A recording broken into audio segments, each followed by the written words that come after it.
Okay, so the background history of this chapter, like you said, is that the two oldest sons of Aaron, they were offering unauthorized fire in the temple of God, and it says a fire came out from the Lord and consumed them.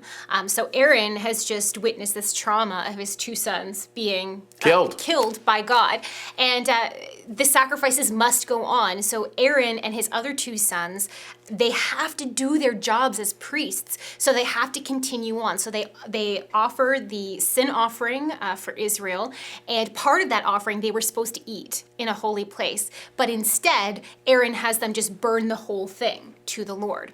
So then Moses gets angry because they didn't follow it according to the book, and he asks Aaron why, and that was Aaron's response. And the Bible actually says Moses was satisfied with this answer. So my take on that would be that Aaron had to make a judgment call at that point.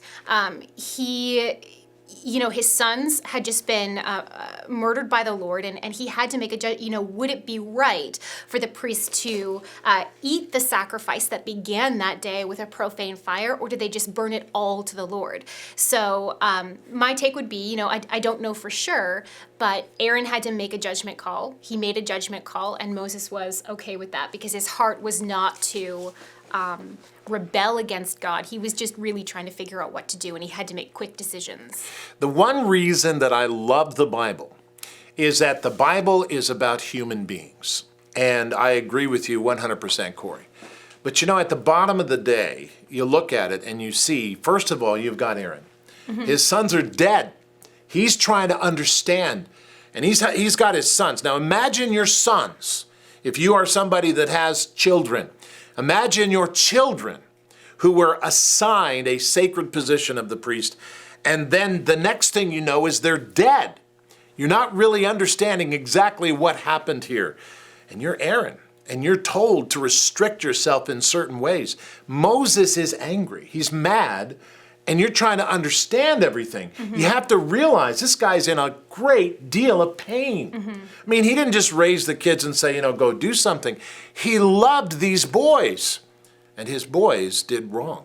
And as a matter of fact, it turns out that Aaron is grieving. He's deeply grieved. And so at this time, Aaron, I find this is interesting. He says, I'm just going to do this, and I can't, if God's having trouble with it, God's having trouble with it. I've just got to do this. And he feels, and he reads, and he says, and he does these things, and he's doing them almost out of obligation to the Lord. Well, he knows that it's his job to do it. But at the same time, he's a human being. Totally. Yeah. And he's like, I can only do what I can do. And that's interesting because Moses' response is exactly that. He recognizes that Aaron is grieving. Mm-hmm. And he says, okay, that's fine. And you know what I think more importantly than Moses' response is God's response, because God has just shown, Aaron's sons, their hearts were not right. They were purposefully offering profane fire before God. And as a result, they lost their lives. So the seriousness of the priesthood was established.